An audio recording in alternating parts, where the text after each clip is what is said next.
এই হচ্ছে AGT live 24/7। ये है AGT live 24/7। This is AGT Live 24/7।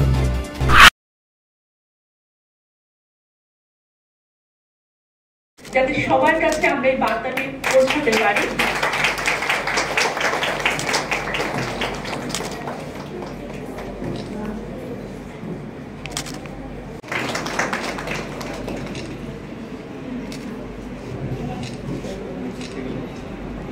আমার মুখ্য স্বাস্থ্য অধিকারী একটা ব্রিফ ইন্ট্রোডাকশন দিয়েছে আজকে আমরা কেন এখানে এসেছি। সিগারেটের উপর যে স্বাস্থ্যের উপরে যে সিগারেটের যে প্রভাব সেটা যদি খুব সিম্পলভাবে বোঝানো যায় যে আমরা যত রোগেই ভুগি এই সব রোগকে আমরা দুভাগে ভাগ করি। একটা হচ্ছে সংক্রামক ব্যাধি, আরেকটা হচ্ছে অসংক্রামক ব্যাধি, যাকে আমরা নন কমিউনিকেবল ডিজিজ বলি, আরেকটাকে বলি কমিউনিকেবল ডিজিজ। এবং যে পরিবেশে আমরা থাকি, আমরা প্রতিনিয়ত কিন্তু একটা কন্টামিনেটেড এনভায়রনমেন্টে থাকি যেখানে রোগ জীবাণু প্রতিনিয়ত আমাদের শরীরে ঢোকে। এবং যে সমস্ত সংক্রামক রোগ আমাদের সংক্রমিত করে তার 40 থেকে 60% কিন্তু ভাইরাস এবং ব্যাকটেরিয়া জনিত, এবং সবগুলো জীবাণু কিন্তু শ্বাস প্রশ্বাসের মাধ্যমে ঢোকে। তাহলে কেন আমরা প্রতিনিয়ত এইসব রোগে ভুগি না? এইসব রোগে ভুগি না কারণ আমাদের যে প্রতিরক্ষা ব্যবস্থা, আমাদের শ্বাসনালী এবং যে ফুসফুসের যে প্রতিরোধ ব্যবস্থা আছে সেটা অত্যন্ত সক্রিয় থাকে বলে আমরা কিন্তু যদিও এই এনভায়রনমেন্টে বা এই পরিবেশে আমাদের এক্সপোজার হয় আমরা রোগে ভুগি না। স্মোকিং করলে কি হয়? সিগারেট যখন খাই, এই সিগারেটের যে ধোঁয়া এবং এই সিগারেটের মধ্যে যে টক্সিক জিনিসগুলো থাকে সেগুলো কিন্তু আমাদের প্রতিরোধ ব্যবস্থাকে নষ্ট করে দেয়।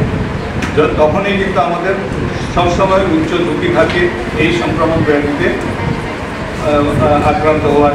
যেটার উদাহরণ আপনারা কোভিডের সময় দেখেছেন যে যারা ক্রনিক স্মোকার তাদের মধ্যে কিন্তু মৃত্যুর হারও বেশি ছিল এবং রোগের তীব্রতার হারও কিন্তু অনেক বেশি ছিল। এমনি অনেক উদাহরণ আছে, ইনফ্লুয়েঞ্জা আছে, আর অনেক উদাহরণ আছে।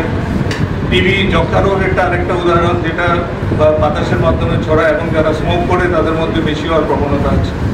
অসংক্রামক রোগ যেমন আমরা সব সি দিয়ে মনে যদি রাখি যে ক্যান্সার, কার্ডিওভাস্কুলার ডিজিজ, হার্টের disease, chronic bronchitis, chronic obstructive lung disease, যাকে দীর্ঘস্থায়ী ফুসফুসের যে সংক্রমণ, সবগুলো কিন্তু সিগারেট থেকেই হয়।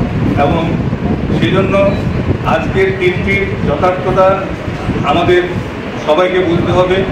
এবং এবছরের যে থিম, প্রত্যেক বছর একটা থিম থাকে, এবছরের যে থিম সেটা হচ্ছে যে সংস্থা প্রস্তুত করে বিড়ি সিগারেটগুলো যে প্রস্তুত করে এবং আদার যারা তামাক জাতীয় জিনিস যারা প্রস্তুত করে তাদের আবরণ উন্মোচন করে দেওয়া, তাদের মুখোশটা খুলে দেওয়া সবার সামনে।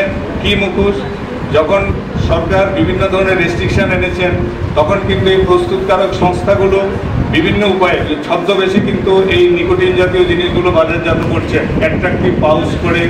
তারপরে বড় বড় রেস্টুরেন্টে যদি যান আপনি দেখবেন যে হুক্কা জাতীয় জিনিস আছে যেটাকে শুধু স্মোক করে আনন্দ পায় বলে কিন্তু এগুলোতে নিকোটিন মিক্স করা আছে।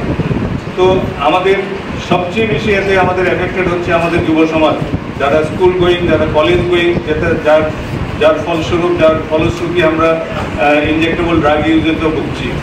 তো এই জিনিসগুলোর যে মূলে আঘাত করা, সেটাই প্রথম বোধ একটা প্রোগ্রামে মূলে আঘাত করেছে। কারণ আমরা জানি যে আমরা যতই নেশামুক্ত বা আমরা ড্রাগ মুক্ত বা যার কিছু মুক্ত বলি, যতক্ষণ পর্যন্ত বাজারে ওদের সাপ্লাই থাকবে ততক্ষণ পর্যন্ত কিন্তু আমরা এর থেকে মুক্তি পাবো না। কাজে আমাদের